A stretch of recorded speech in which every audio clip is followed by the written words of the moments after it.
going? Very good.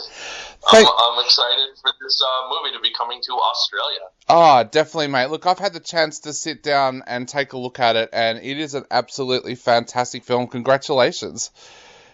Thank you so much. I appreciate that. I'm glad you got to see it. Now, it's been a real honor as a film writer to watch your career develop over the years, and your films, they are so great, but also they are so distinct to you. So I was wondering if we could start off by talking a little bit about what attracts you to a film project in the first place, because you do put a unique stamp on the films that you work on. I really appreciate that, man. Thank you for saying that. I think so far the way that I think about it is that I love genre. I love genre films, right? And the sort of the worlds you can create in genre. But I'm interested in how can you make a movie that's sort of supposedly a genre, right? Like Archenemy is supposedly a superhero movie, and Daniel Isn't Real was sort of a possession movie. And how can you take a genre and then enter it with characters that have they kind of focus on the emotional life of the characters, and what would it mean to really take seriously sort of the feelings and trauma and inner lives of the characters in a genre. And then what can I do once I sort of combine that, the genre and the emotional into the characters, what can I do to make it to create a style that is like, sort of an immersive, it has a feeling, it's cinematic, but it is based on those two things. What's the genre and what's the reality of the characters? So you kind of take those three different elements, and that's what excites me about, the idea of what I can do with a movie. Definitely. One of the things that really stands out with your films is characterization. Like you said, I've grown up watching genre films, and I've seen a lot of genre films over the years where the characters are really one-dimensional. Your characters are always three-dimensional. So how do you go on making a character like Max Fist so believable to the audience and to give him such character?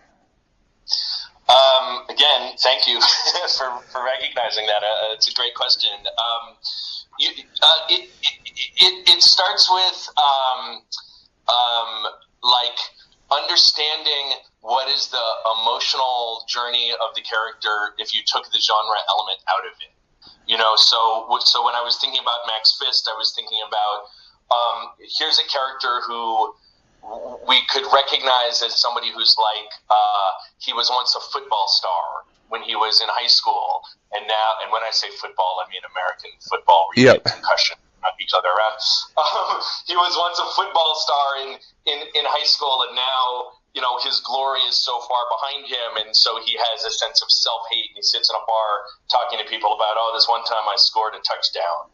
And like that kind of sort of small realism of a character, but then I'm going, okay, but it wasn't high school football, it was cosmic superheroics. But there's still, that like emotional recognizability. Yeah. And so then when I start working with the actors, when I start working with somebody like Joe on this movie, we have these, sort of very realistic places that we can start talking about and say, well, what would it feel like to live in a tent? And what would it feel like to be, to be drinking so much because you miss your past so terribly? And in Archenemy, we start to develop this story of his kind of heartbreak, tragedy relationship with the villain, with his archenemy. And so for me, it's always like looking at the real life places. Like in my own life, I'll be like, okay, what did it feel like when I had that horrible breakup or that terrible divorce, and how do I weave that into an actiony science fiction-y movie? Yeah. And so I think that's it's like combining that sense of how it's something like that we all go through, how these characters can be more like us when they're wrapped up in the soup of a world that's far from ours. And for all the screenwriters that listen to our show, and we know that there's a lot, did you go out and do research then? Did you go out and talk to ex-footballers, or did you do research into homelessness, or how did you go about that next process then of actually making the character a character? In this movie, I did not do that research. That stuff was sort of very, like, takes place in the emotional plane of, you know, my own life and my own feelings. For Joe, as an actor, and we were in sort of like the production level of it or developing the characters, he did do that research. He hooked up with a guy who used to be a meth addicted homeless person and now works in, like, you know, crisis counseling and healing and that kind of thing. And Joe, like, sort of learned from him what that life was like. What was it like to sleep on the street and wake up in the morning and try to be scoring money and drugs, and like, and Joe went and spent some time like in Skid Row. So he really started to like live and embody that. For me on the writing side, I think it had more to do with, you know, sort of understanding the story and understanding the feelings and connecting that to things I was familiar with. Yeah, I'll talk a little bit more about Joe in a minute, but I also wanted to ask, where did the original idea come from for you for this film? Like, right back to the very start, when was that moment when, hey, this would work as a film, came into your mind? It was, you know, as somebody who has always loved comic books and superheroes, and the way that in comic books, those kind of characters have been treated in all kinds of different ways. And in superhero movies, I think there can be really great ones, but they aren't quite like all over the place in terms of what a genre or a feeling can be.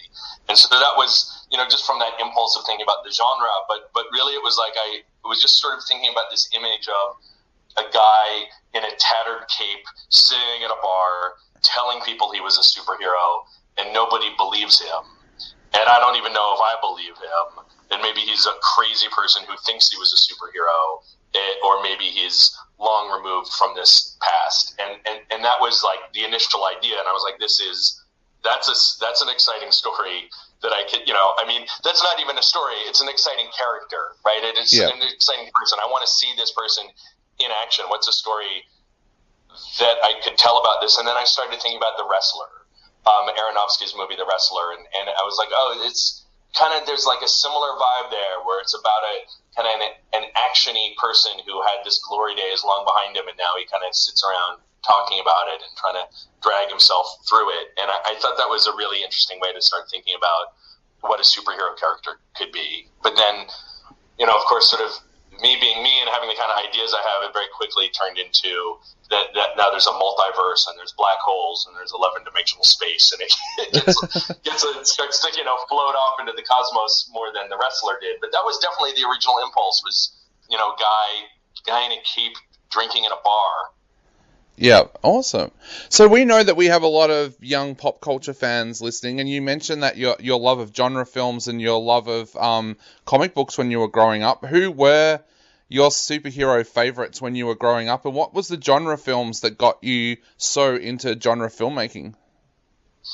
So for comic books, and it's a favorite that I returned to when I was working on Archenemy, was these two collaborations that Frank Miller and Bill Sienkiewicz did.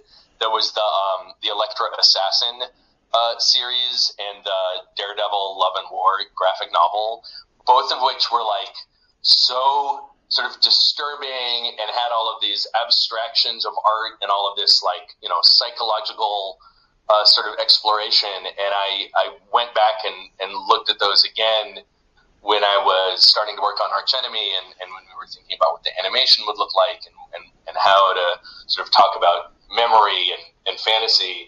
Those were really important to me.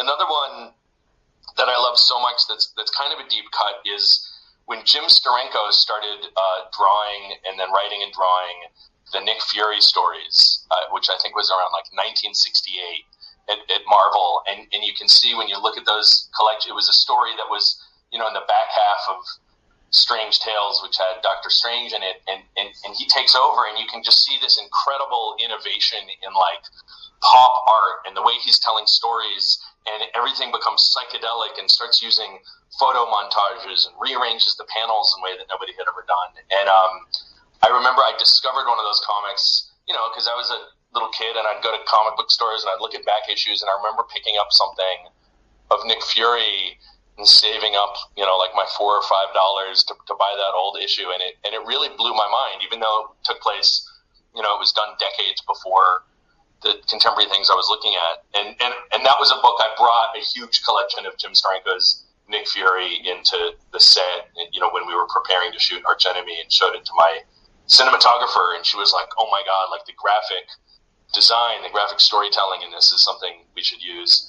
But then, the other really crucial ingredient in this is Grant Morrison, the writer, comic book writer, whose work has really inspired me for decades. And he did a definitive take on Superman. It was kind of a big launching point for me in thinking about Max Fist. And so many of Grant's books are about multiple dimensions and how, multiple realities of ourselves and how we relate to our own fiction.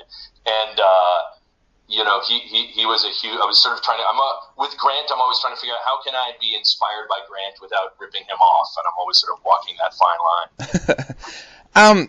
The casting as well. Joe and Skyline are absolutely perfect in this film. When did you know that they were the right guys for the role, and how did you go about finding them? Yeah, Joe was just lucky because he's so clearly the perfect guy. He looks, in real life, he looks like he's actually Superman, and he has a deep love of comic books and this kind of material, but is also he's like a highly trained actor who, when he was younger, was doing a lot of Tennessee Williams, Streetcar Named Desire type stuff, and yeah. So he was the perfect guy. He came in as an actor who was like, what I really want to do is deconstruct myself, fuck up my teeth, and get all gnarly and play this guy, but really understand the mythology of being a superhero. And he had seen Mandy that Spectre Vision had done, and he'd seen Daniel Isn't Real, and he just he wanted to work in this field of sort of fucking crazy psychedelic genre movies. And so he came to me in a way that was just so fortunate. With Skyland and with Zoli, who plays his sister Indigo, that was the process of casting. And, I worked with the same casting directors I had on Daniel Isn't Real, and we looked at a lot of people. And what I was looking for was just a feeling of life, like a certain kind of energy, a lovable superstar kind of energy. And I met Skyland. I think the first time I met him, we met for lunch. And he was just wonderful. I just loved him. I wanted to protect him. I wanted to see him succeed. All of the things that you want out of this character Hamster. And I never put him together with Joe beforehand. I just felt like it would click. I did put him and Zoli together, and we sort of read some of the scenes to see if they would work as brother and sister. And she, has this incredible sort of young superstar quality, and he has this incredible vulnerability and sort of excess of energy. And so the two of them felt really like a family to me. Yeah. And so I knew that the whole thing could work together. Well, they are absolutely amazing. I know we are running out of time, but before I go, I'd love to... We've just started, man. I wanted to ask you about Legion M. Tell us a little bit about that, because that is such a unique company or a group of people. Tell us a little bit about Legion M.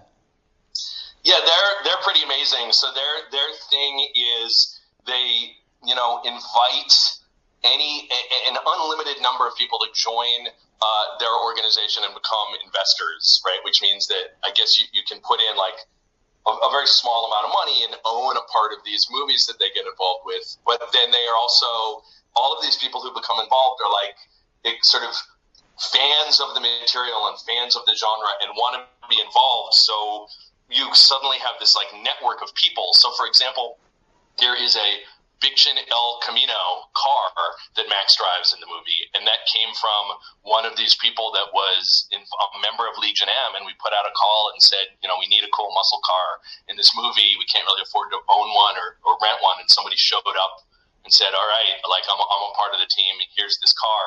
And so many of the people in Legion M got to show up when we did the drive-in premiere here in LA, and sort of feel like they're watching a movie that they got to be a part of.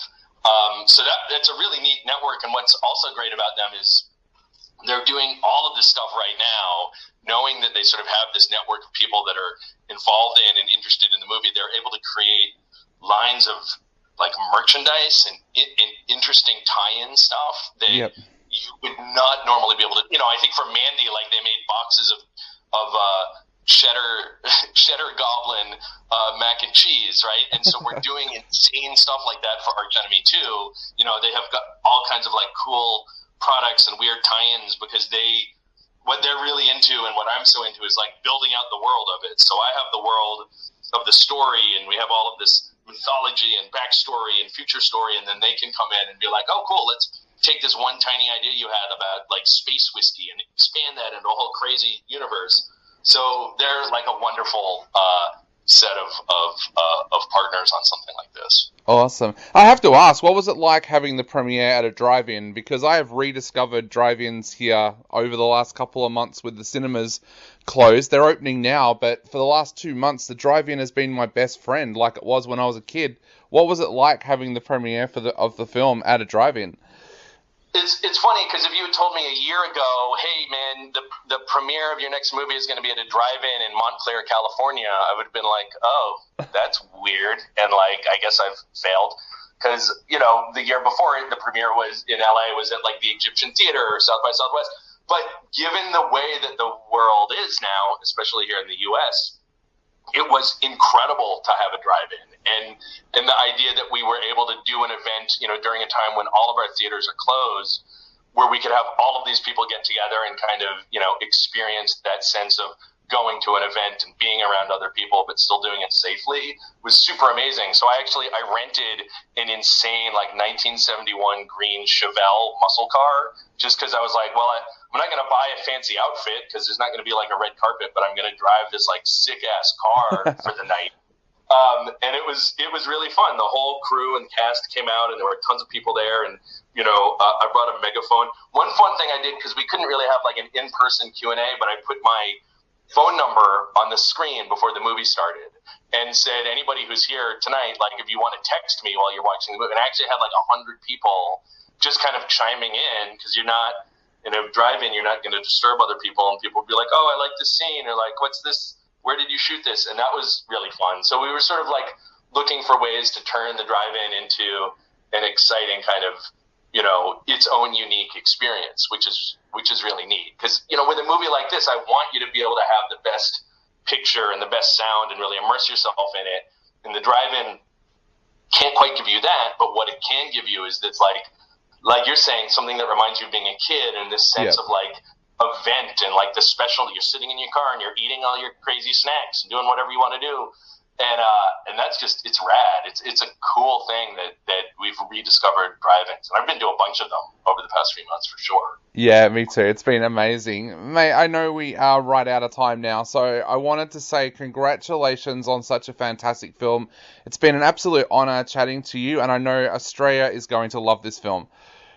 Thank you so much, Dave. This was awesome. I really appreciate the support, man, and thanks to everybody for coming out to see it. Not a problem, mate, and hopefully we get to see you in Australia at some stages too for one of your films.